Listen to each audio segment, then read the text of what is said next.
En términos prácticos, bueno, antes que nada, darles la bienvenida, agradecerles su presencia y su atención en tiempos bastante convulsionados por la pandemia, etcétera. Dedicarle tiempo a una conferencia una tarde es algo que requiere tiempo y compromiso, así que lo agradezco en lo que vale. Espero poder hacer que valga la pena y tenga alguna mínima, digamos, recompensa para ustedes en términos de lo que yo pueda presentar o desarrollar hoy día les sirva de algo. Eh, una conferencia de estas características necesariamente tiene que hacerse cargo de su carácter provisorio. Estamos evaluando un fenómeno, un proceso que en su dimensión social y política está desarrollándose todavía mientras hablamos. Y si bien hay características o hay subprocesos que podemos determinar como relativamente estables o coherentes, no por ello podemos decir que son definitivos y cabe, por tanto, insistir, como lo haré, espero, a finales de esta misma presentación, en el sentido del carácter provisorio de todas las conclusiones que nosotros presentemos acá. Hay algunas, sin embargo, que son más provisorias que otras, digamos, y dentro de las cuales ya notamos algunas tendencias que podemos considerar que han reforzado algunas dinámicas que venían con anterioridad. Por esa razón, resulta fundamental insistir y recordar que el mundo en el que estamos ubicados ya venía con una dinámica de fragmentación de las estructuras que se había considerado y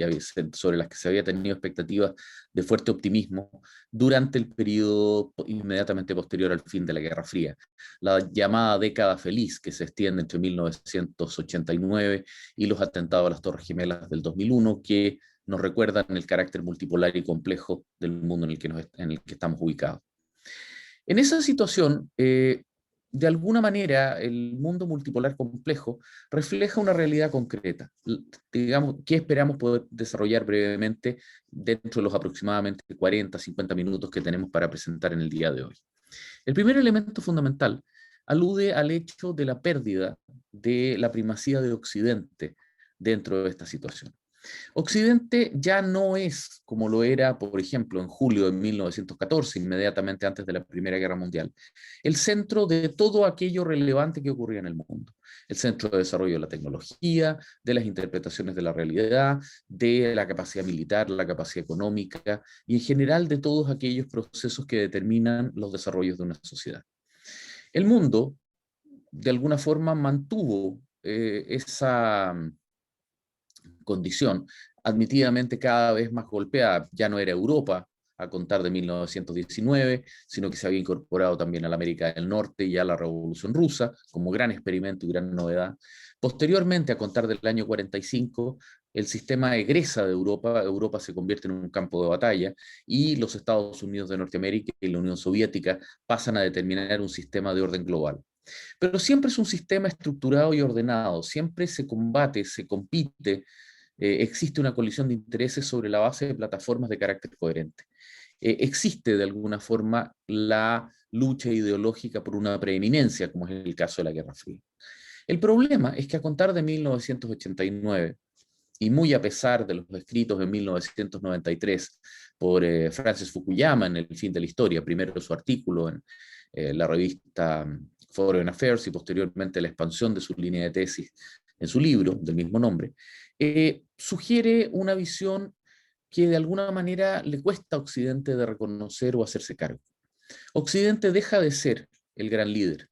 deja de ser simplemente incluso un primus inter pares, sino que sí surgen mundos civilizacionales, mundos culturales, que más que disputarle la preeminencia, funcionan sobre la base de sus propios cánones y no necesariamente se sienten vinculados o interpelados por el proceso occidental. Lo que podemos ver en el caso de la verdadera guerra civil que vive el mundo musulmán entre las codificaciones estructuradas de la interpretación religiosa a través de la Sharia, como es el caso de las vertientes suní y shia, respecto a los literalismos que surgen, bueno, los fenómenos más radicales dentro de esa perspectiva los podemos encontrar en los talibanes en Afganistán o el ISIS en el Medio Oriente.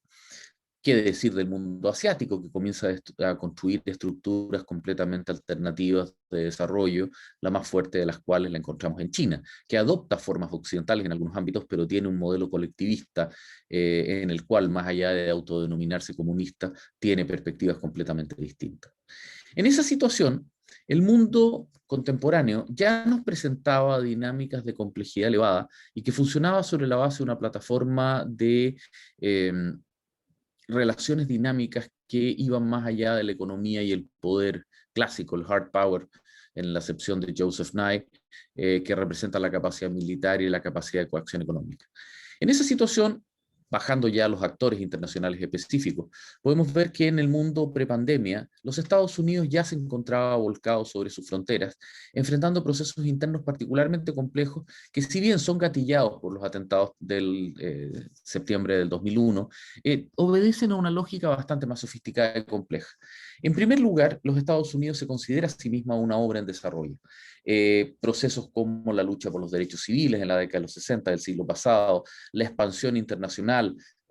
llevada o impulsada por los intereses y los grupos de presión de la costa este que llevan a la guerra contra España en 1897-98, o incluso con anterioridad la propia guerra civil, que discute básicamente sobre el sentido de la unión, más allá incluso que la propia valoración de las minorías negras, digamos,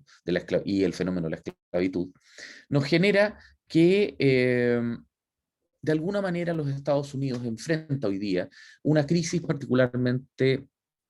intensa respecto al sentido de la representación. El reemplazo de los esquemas de autoridad vertical, la iluminación digital y al final del día del debate y la disputa sobre la legitimidad del propio Estado federal, que adquiere en particular intensidad durante la administración Obama y, digamos, alcanzan niveles de frustración importantes durante la administración Trump, nos llevan a los hechos del 6 de enero de este año, digamos, cuando un grupo de representantes de minorías conspiranoicas intenta tomarse el Capitolio en Washington, D.C.,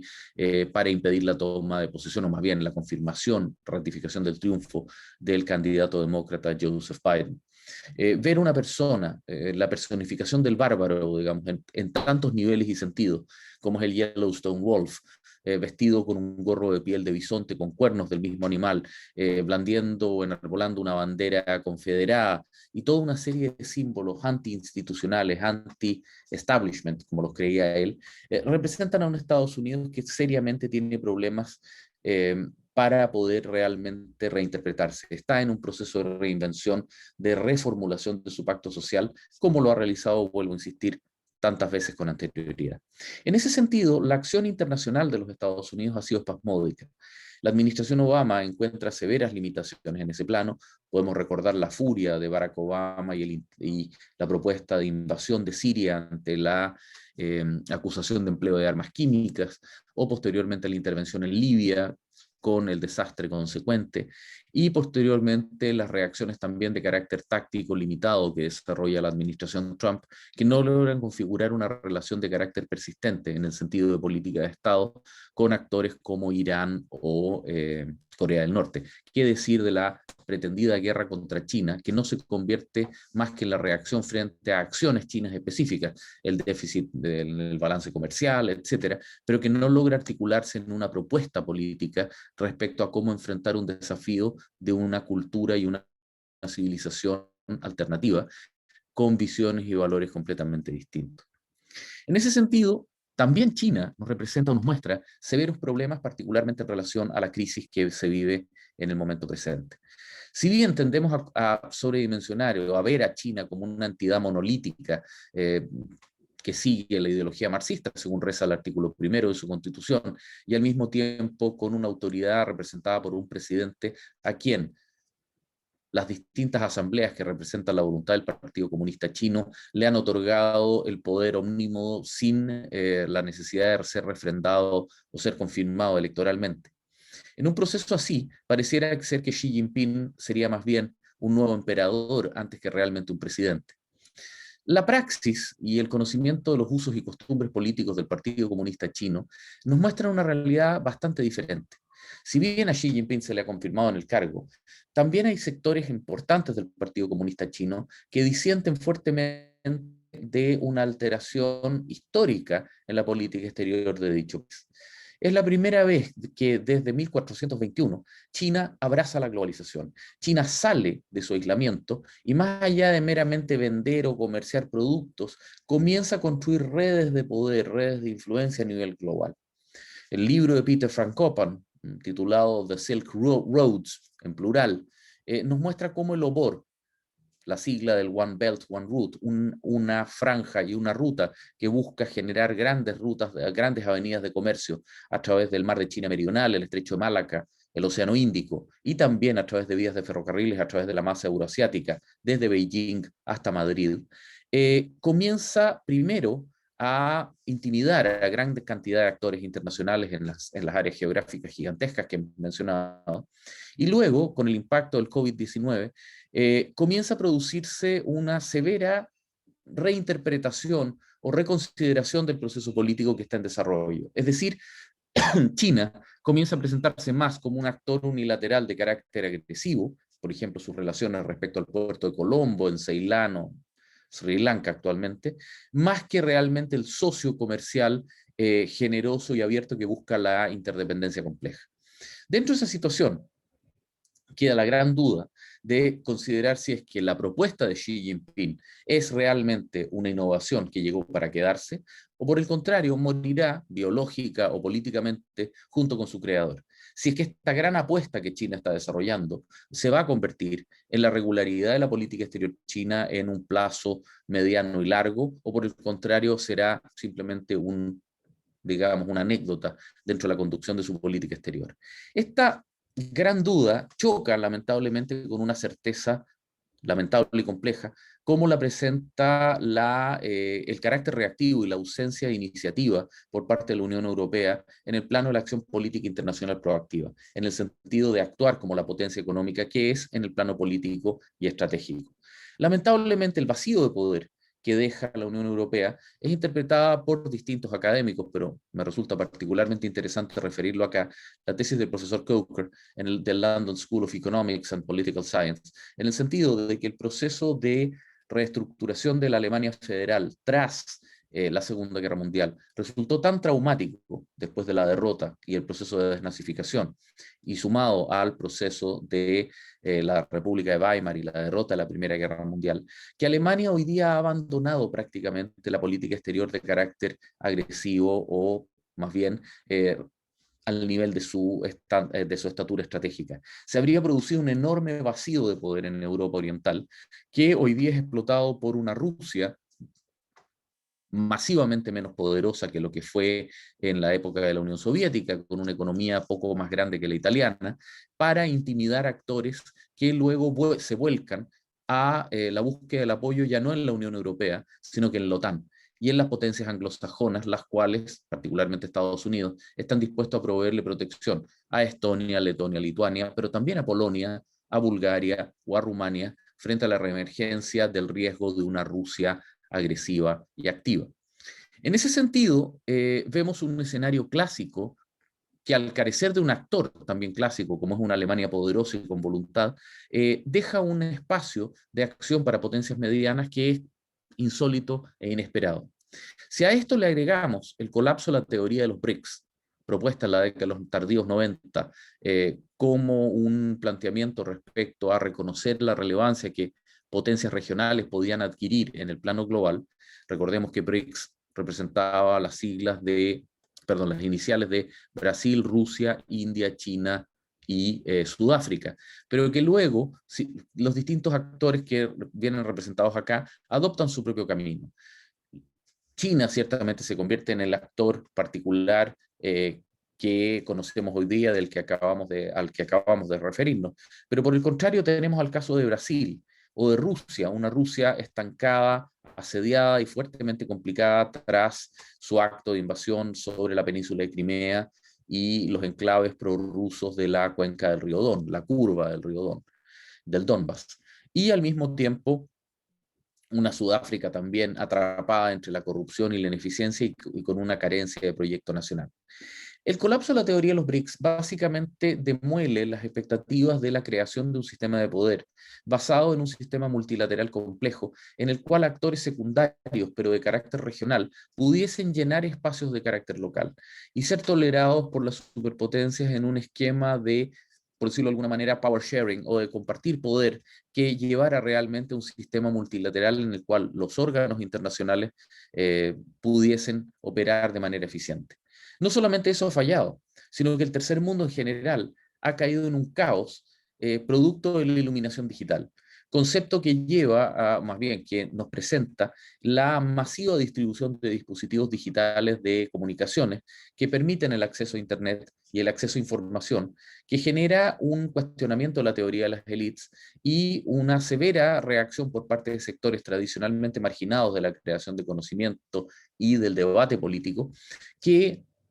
de lo que tradicionalmente nosotros denominamos mito o folclore, pasan a una dinámica en la cual la pseudociencia y la teoría de la conspiración se apodera del debate político, sacando a la racionalidad de él e imperando nuevamente visiones de temor y de,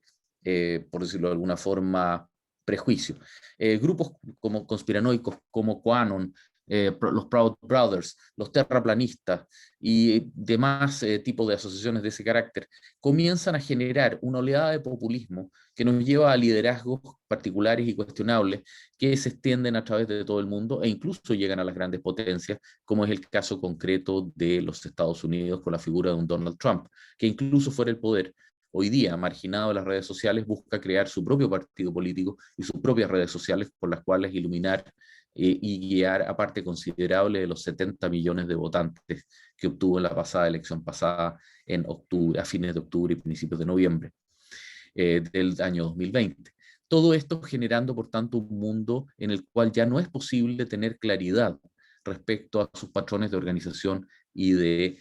difusión. Este mapa lo traigo, por tanto, básicamente para enfatizar a través de los colores múltiples que vemos en él, el carácter heterogéneo y complejo que podemos ver presente.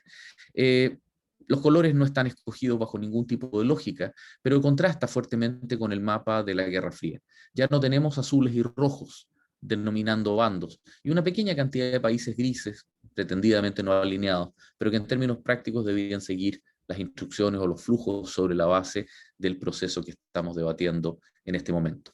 Este caos que vemos también nos presenta un mapa extraordinariamente complejo. Si a finales de la Segunda Guerra Mundial existía poco más de 50 países independientes y soberanos, hoy día tenemos casi cerca de los 200, 198, más 6 territorios autónomos que aspiran a la soberanía y al reconocimiento, que van desde los territorios palestinos hasta Kosovo. En una situación de esas características, el potencial de interacciones y de acción solo entre estados soberanos se vuelve tremendamente complejo y se agrega a los problemas paralelos que estábamos discutiendo hace algunos momentos atrás en relación a las disputas y a la pérdida de estabilidad de los sistemas democráticos liberales occidentales. Dentro de esta situación, la llegada o la caída de la pandemia sobre nuestras estructuras de gobierno y de relación genera un severo problema en términos de la interrupción de los procesos políticos y económicos. Por favor, aclaro desde ya que no siendo yo médico, no me atrevo a intervenir dentro o a opinar más allá de repetir las opiniones de los especialistas. Pero en el caso de la ciencia política y las relaciones internacionales, podemos notar un primer impacto que fue particularmente brutal en la interrupción de las cadenas logísticas internacionales, a las cadenas de producción, y el colapso subsecuente del comercio internacional durante varios meses.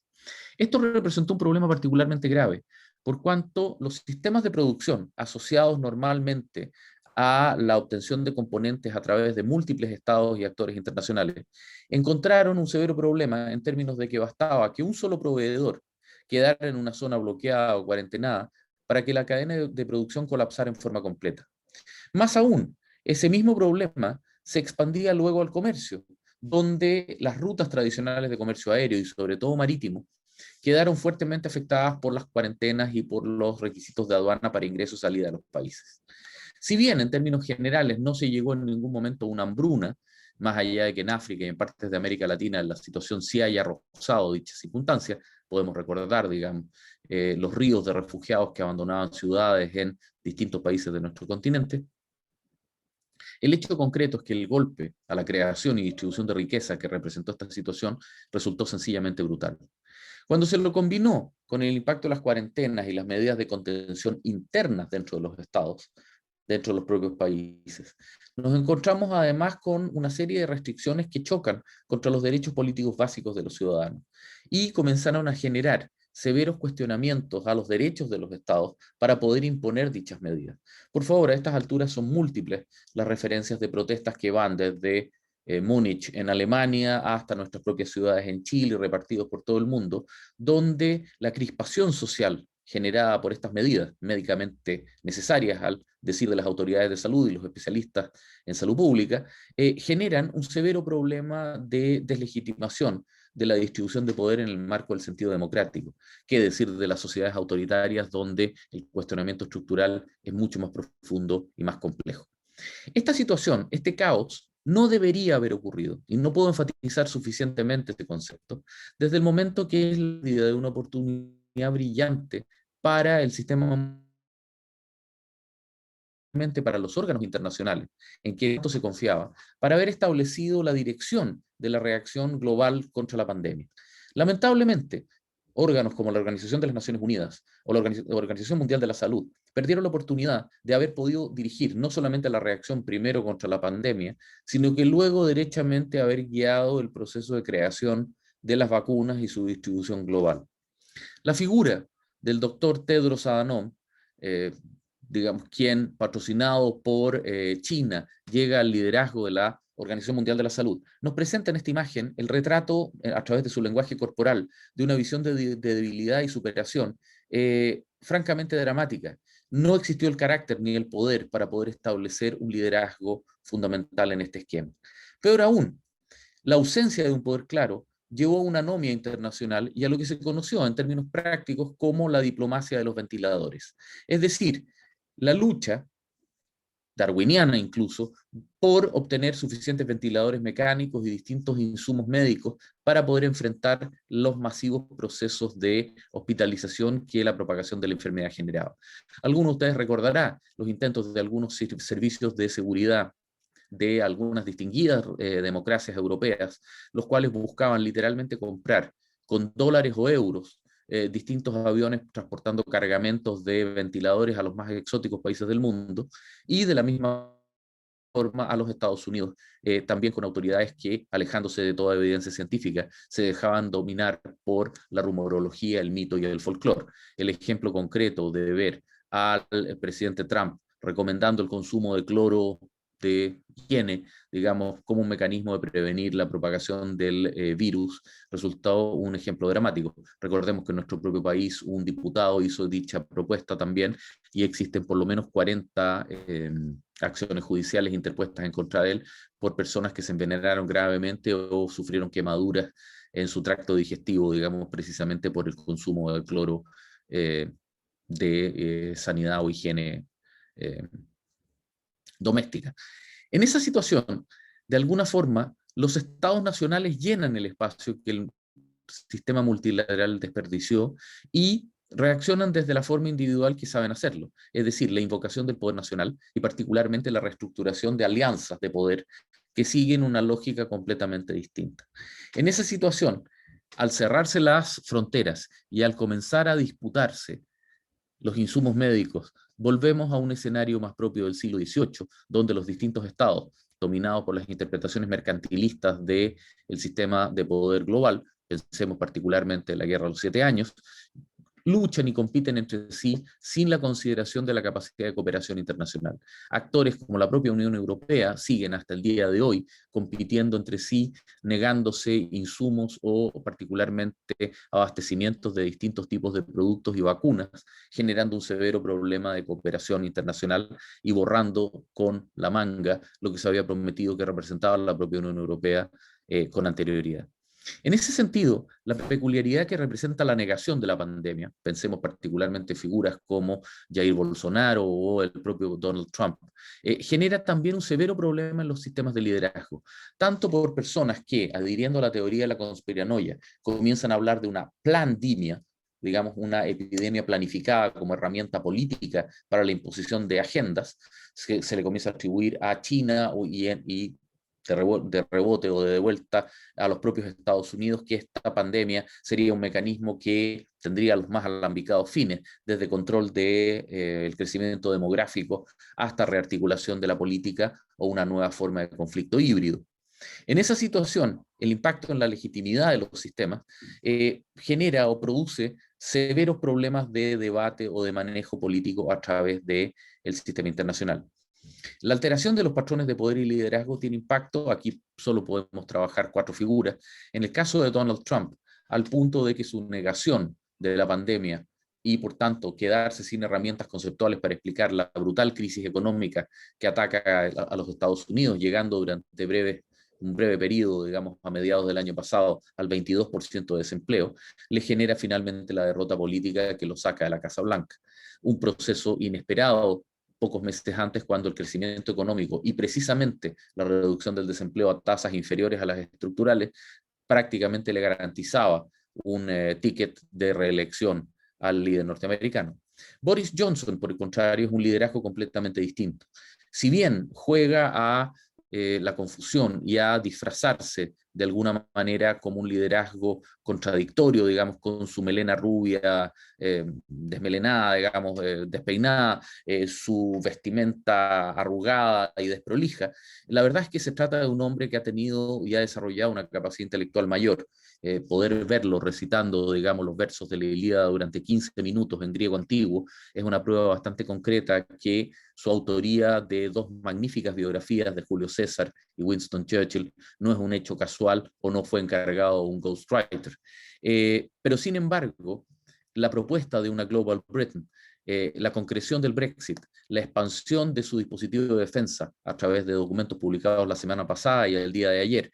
que incluyen desafíos tan potentes, digamos, e impresionantes, como un incremento del 40% de su arsenal nuclear, sobre los límites de restricción de armamento firmados a finales de la Guerra Fría, nos muestran que son liderazgos que se acercan al concepto del homo novus, al hombre nuevo, digamos, al final, que caracterizó el final de la República Romana. Personas como César, Octaviano Augusto, Pompeyo, que se lanzan y asaltan el poder básicamente utilizando ese viejo dicho de que es mejor pedir disculpas a pedir por favor.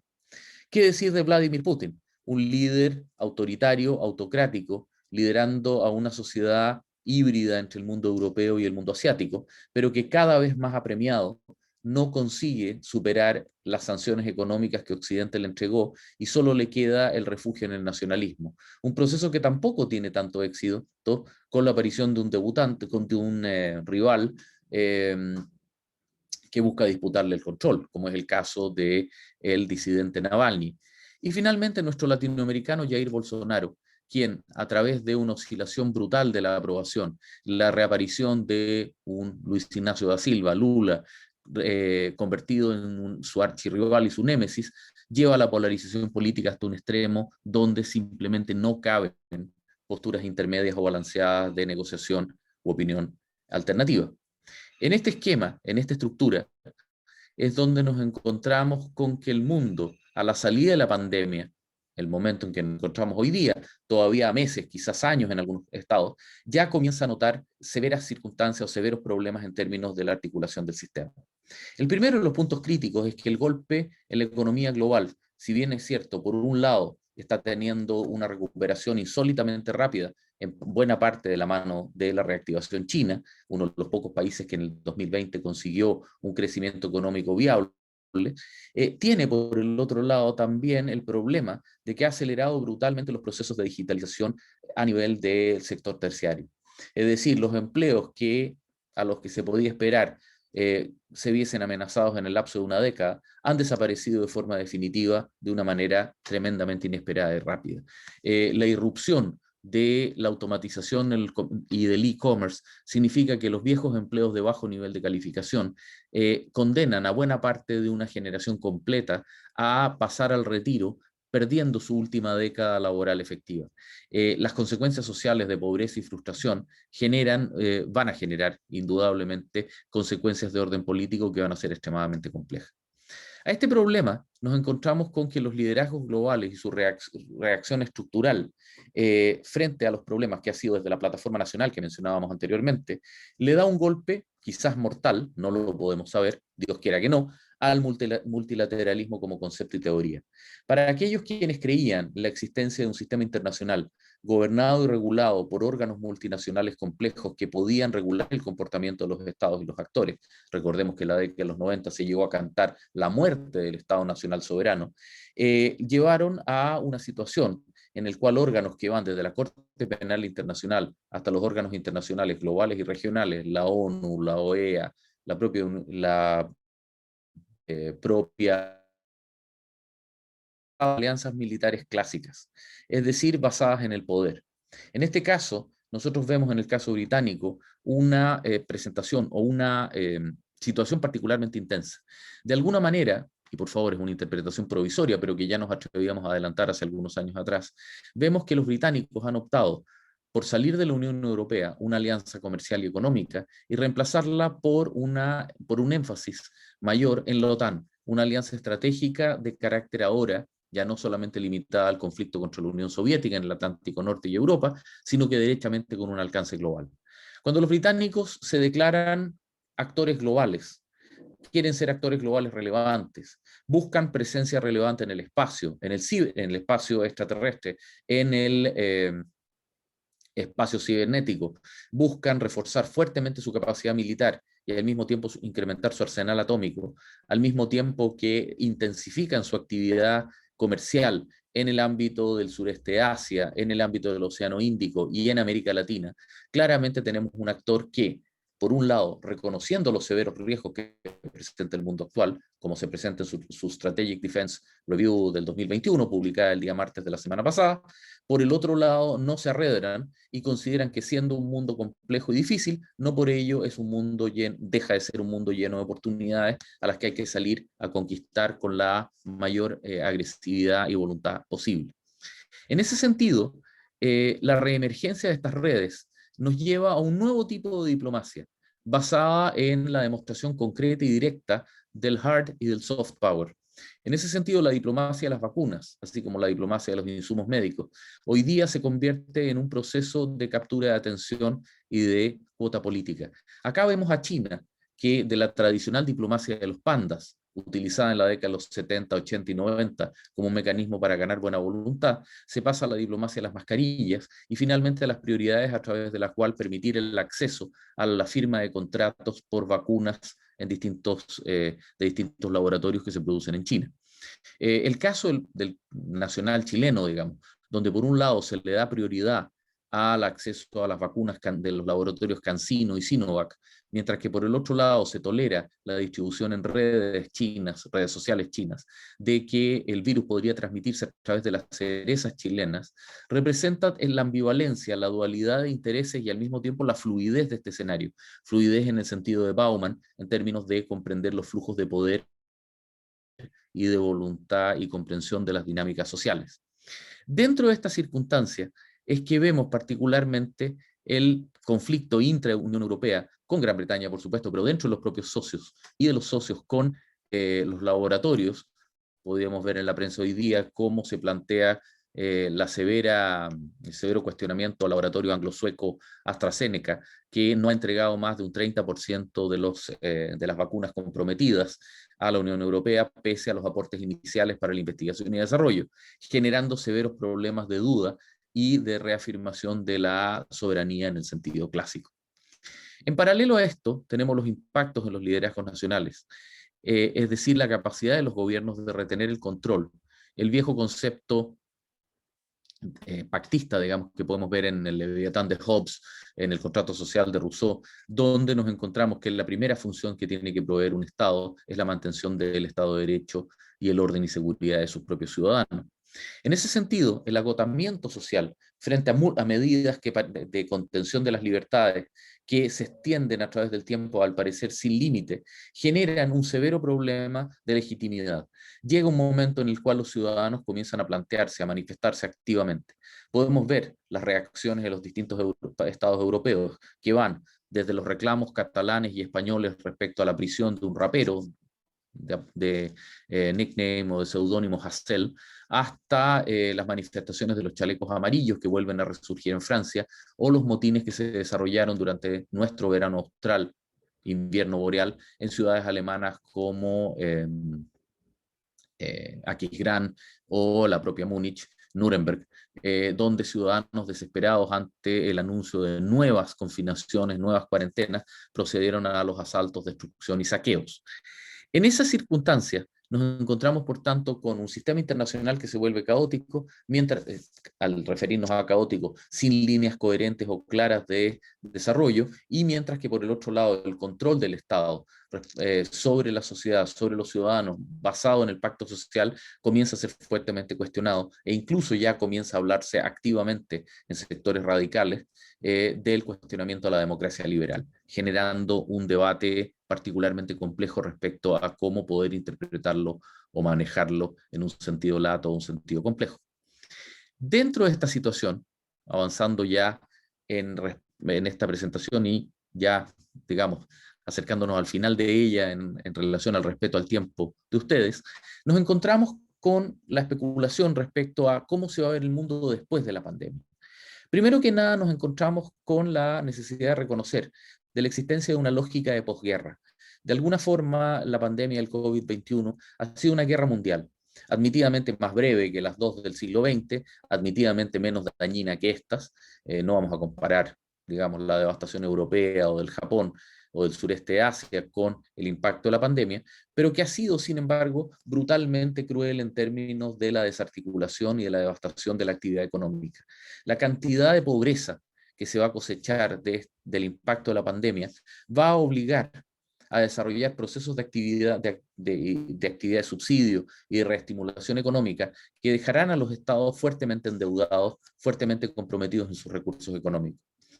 Desde esa perspectiva, la rearticulación de las redes de poder duro y conflictos preexistentes es inexorable y es inevitable. Es decir, la mantención, por ejemplo, del conflicto norteamericano y chino, que a través de la reunión cumbre de Anchorage, que tuvo lugar el día jueves de la semana pasada, donde delegaciones de ambos países se reúnen para inaugurar la fase Biden de las negociaciones bilaterales, pasaron de lo que se suponía iban a ser discursos breves de 2 minutos de cortesías de bienvenida a 2 discursos respectivos de 20 y 28 minutos de agresiones verbales mutuas. Y que si bien es cierto, la reunión concluyó reconociendo intereses comunes respecto al control del área de la cuenca del Pacífico, no por ello dejó de quedar claro que ambos son potencias profundamente rivales y que tienen diferencias particularmente intensas sobre temas tan delicados como el déficit comercial, del balance comercial, perdón, chino-norteamericano o el acceso chino a tecnologías norteamericanas de carácter avanzado. Citando, digamos, al profesor Michael Mass el Naval War College norteamericano, de alguna manera los Estados Unidos y China se comportan como un matrimonio de 50 años. Ya no se soportan, pero por el otro lado no pueden vivir juntos, no pueden vivir separados. Los Estados Unidos no puede prescindir de la capacidad manufacturera china, China no puede prescindir del mercado norteamericano, llevando a que se externalicen sus conflictos a guerras proxy o conflictos secundarios a través de sus socios menores. Y ahí es donde el mar de China Meridional, las islas artificiales chinas, las disputas de soberanía con las Filipinas, Vietnam, etcétera, se convierten en puntos extraordinariamente complejos. Ya hemos mencionado la Strategic Defense Review 21 británica, que es extremadamente proactiva, alguien podría decir oportunista e incluso agresiva, pero que muestra, de la mano del concepto de la Gran Bretaña global, un interés en términos de que podemos dudar si Gran Bretaña tendrá el poder nacional para poder insertarse en el mundo de esta forma, pero claramente la voluntad está, y por lo tanto podemos esperar ver incrementarse la presencia británica que va en un proceso, en una baraja de poder nacional que oscila desde las inversiones y la cooperación cultural internacional hasta la intervención militar, cortesía de sus nuevas herramientas, particularmente el arsenal nuclear ya mencionado, pero sobre todo el desarrollo masivo de su capacidad de intervención naval y aérea. 2 enormes portaaviones de 75.000 toneladas, una panoplia de unidades escolta y una nueva fuerza anfibia les entregan una capacidad de intervención que supera por varios órdenes de magnitud la que pudimos ver en 1982 en el conflicto del Atlántico Sur. La Gran Bretaña, confinada a los ámbitos estratégicos de la OTAN, ha sido reemplazada por una Gran Bretaña que vuelve a acampar por sus fueros, no ya como la potencia imperial preeminente de la segunda revolución industrial del siglo XIX, pero siempre ahora como una potencia mediana, pero no por ello con menos voluntad e interés de acción. Y finalmente una Rusia que, extendiéndose desde el Asia del Este hasta Europa, y siendo una potencia tradicionalmente preeminente en el Cáucaso, Asia Central, etcétera, comienza a enfrentar severos problemas políticos internos y de estabilidad política en términos de su capacidad funcional u operativa. En esa situación se convierte en una situación particularmente seria y grave en términos de que surgen enormes áreas del mundo, particularmente en Asia Central, pero extendiéndose a través de todo el globo, donde comenzamos a encontrar zonas de vacío de poder particularmente marcados. En esa situación, la necesidad de las grandes potencias y particularmente de los actores locales de alianzas de poder clásicas comienza a rearticularse nuevamente. Uno vuelve a recordar, vuelve a encontrar en artículos académicos siglas que habían desaparecido, habían sido cubiertas de polvo por los eventos posteriores a la Guerra Fría. SEATO, CENTO, toda la arquitectura de poder que en algún momento los Estados Unidos intentó establecer en la década del 50 a través del globo para rodear a la Unión Soviética, vuelven a ser resucitados en estos momentos por actores locales que buscan seguridad en el grupo. No podemos dejar de considerar que si en el caso latinoamericano el TIAR o la Organización de Estados Americanos han sido superados en términos de reconocimiento y respeto regional, particularmente por el disenso político local regional latinoamericano. Por el otro lado, podemos ver la aparición de actores como la Alianza del Pacífico, la incorporación a tratados como el TPP-11, APEC y crecientemente el ASEAN, como alternativas que se presentan como opciones particularmente interesantes. El punto, por tanto, es que corremos los severos riesgos de una reedición completa de un escenario de lucha de poder. Por favor, admitidamente esto es una opción extrema, esto es básicamente el punto de fuga dentro del que estamos presentando el desarrollo de los eventos futuros, pero no por ello deja de ser menos viable o menos interesante como instrumento de planificación o de consideración o análisis, el hecho de que tenga que redefinirse nuevamente el mapa de alianzas globales y nuevamente sobre la base de estructuras de poder y no necesariamente la cooperación multilateral regulada y ordenada bajo cánones occidentales que habíamos desarrollado o habíamos esperado que surgiera. Esto nos lleva a que, aquí podemos ver la imagen de la reunión de Anchorage y podemos ver en los lenguajes corporales de los delegados de ambas comités, digamos, de ambas comisiones, que claramente no hubo mayor cercanía o amistad perdida en esta situación. Y particularmente esto nos lleva a recordar el viejo título de la novela de la utopía pesimista de Aldous Huxley, publicada en la década de los 30, bajo el título de A Brave New World. Nos surge un nuevo mundo, reeditado, redefinido, y frente al cual surgen nuevas oportunidades y nuevos riesgos. El punto más bien es ser capaz de determinar cuáles van a ser ellos, darles el valor del caso y desarrollarlos de la forma más interesante y efectiva para los intereses de nuestra sociedad y nuestra nación. Este es un lugar donde puede funcionar, puede caber prácticamente cualquier tipo de opinión. Lo único que no puede caber es la duda o el pasmo o la lentitud o la inactividad. De alguna forma, la única conducta que no es aceptable en este nuevo mundo es dudar y no tener claro qué es lo que se quiere hacer. Otra cosa que se pueda conseguir o no, pero digamos, no tener claridad de proyecto es la garantía de convertirse en un Estado superado y perdedor en un esquema de poder como el que se está presentando. Quiero terminar una nota relativamente optimista. Esto no es un mundo nuevo, esto no es una novedad en el escenario. Más bien esto es una novedad para nuestra generación o al mundo acostumbrado al mundo ordenado y regulado por tratados que surge después, de alguna manera, del Congreso de Viena de 1815 y particularmente del Tratado de Versalles de 1919. Es un mundo multipolar, complejo, donde el conflicto vuelve a ser lo que era tradicionalmente, y de alguna manera, citando nuevamente a Nietzsche en este caso, nos encontramos con que es un mundo humano, demasiado humano. El problema es que esta vez surgen aquellos aspectos que supuestamente habíamos logrado superar y dejar de lado. Bien, eso es lo que podría darle. Espero no haber abusado demasiado de su tiempo, me extendí un poquitito más, fueron 45 minutos de presentación. No sé si Lorena existe el tiempo de poder eventualmente responder preguntas durante algún lapso de tiempo o por el contrario, cerramos ya la sesión. Quedo a la disposición de ustedes. Muchas gracias, profesor, por su excelente presentación.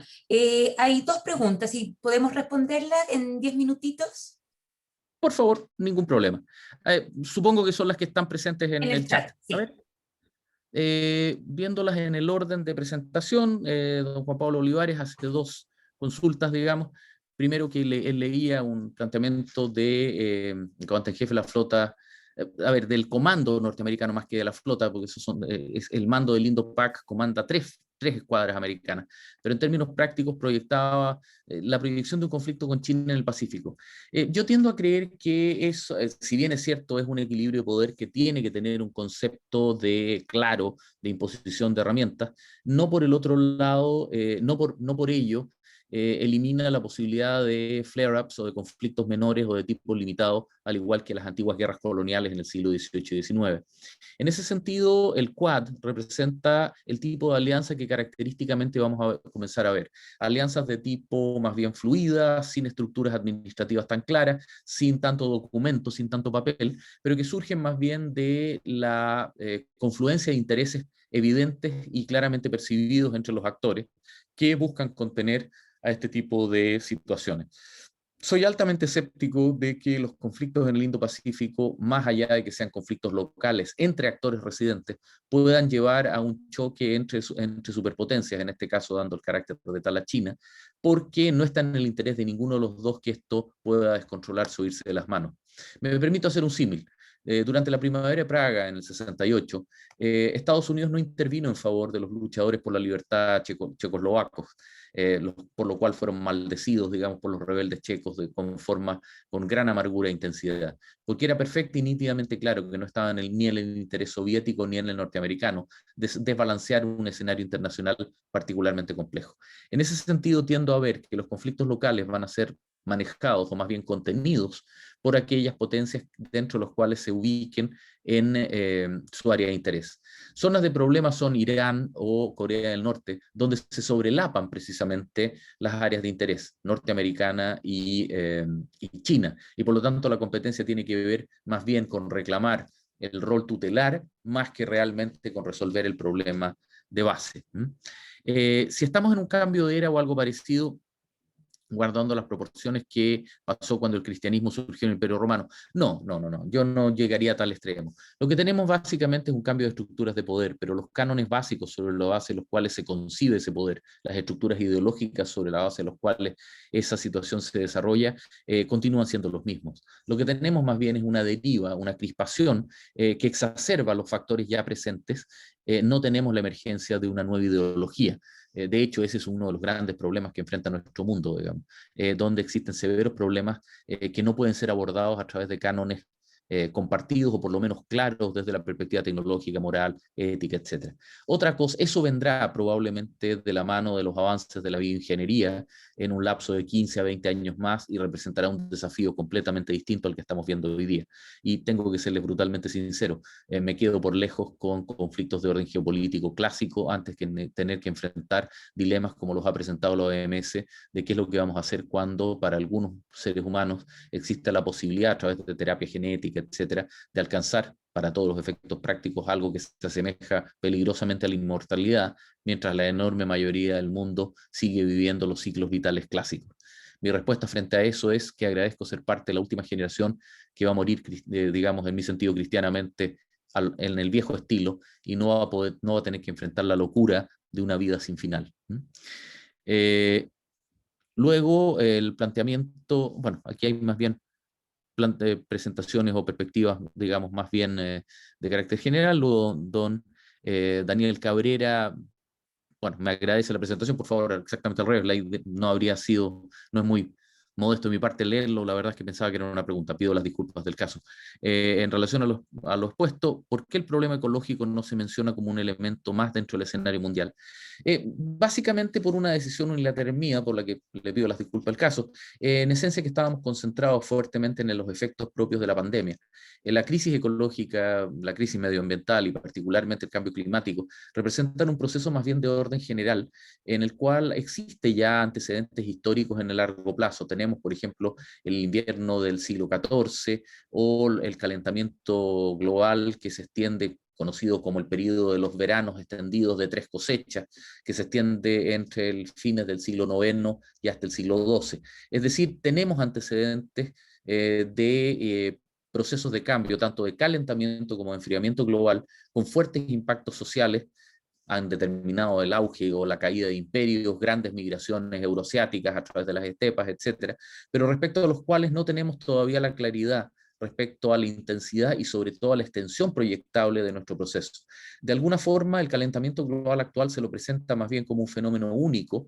que ocurre por primera vez en la historia y gatillado básicamente por la actividad humana, cuando, sin por favor reducir en lo más mínimo el impacto que pueda estar teniendo el ser humano y la revolución industrial, la segunda revolución industrial, en el desarrollo de este proceso, pareciera ser que son dinámicas bastante más complejas que la que está siendo propuesta desde los círculos ecologistas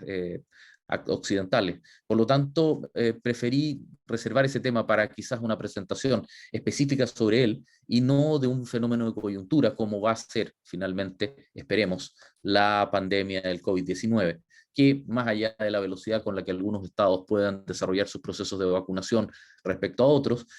quedará concluida en un lapso que históricamente va a ser necesariamente breve. Luego, digamos, tenemos presentación respecto a argumentos, qué es lo que se juegan detrás de esto. Bueno, son temas fascinantes que no puedo desarrollar en una presentación breve de 45 minutos y de hecho requerirían el análisis de escenarios específicos. Tema fascinante por derecho propio, por favor, soy el primero en reconocerlo. De hecho, estoy publicando un par de cosas respecto a eso en este preciso momento, pero por estas precisas fechas, pero claramente representan dinámicas de orden más bien local y específico. Básicamente a donde miremos en el mundo, el COVID-19 está acelerando, resignificando, rearticulando procesos en términos generales. Bien, creo haberme pasado ya de los tiempos expuestos, digamos, no quiero abusar más de los tiempos que Lorena puede disponer para nosotros, digamos, existen otros usuarios de este ancho de banda por parte de la universidad. ¿Qué puedo decir? Agradecerles sinceramente su presencia, espero no haberlos horrorizado con alguna brutalidad particularmente intensa de mi parte, y ojalá haber abierto puertas o haber dejado muchas preguntas, que es lo que al final del día una presentación de estas características busca generar. No respuestas, sino que preguntas abiertas que estimulen intelectualmente el desarrollo de su propio proceso intelectual y espero académico. Muchísimas gracias. ¿Qué más puedo decir? Gracias por su presencia y espero que nos veamos en otro momento. Lorena, por favor, a tu disposición. No sé si es que hay algo más que presentar de tu parte.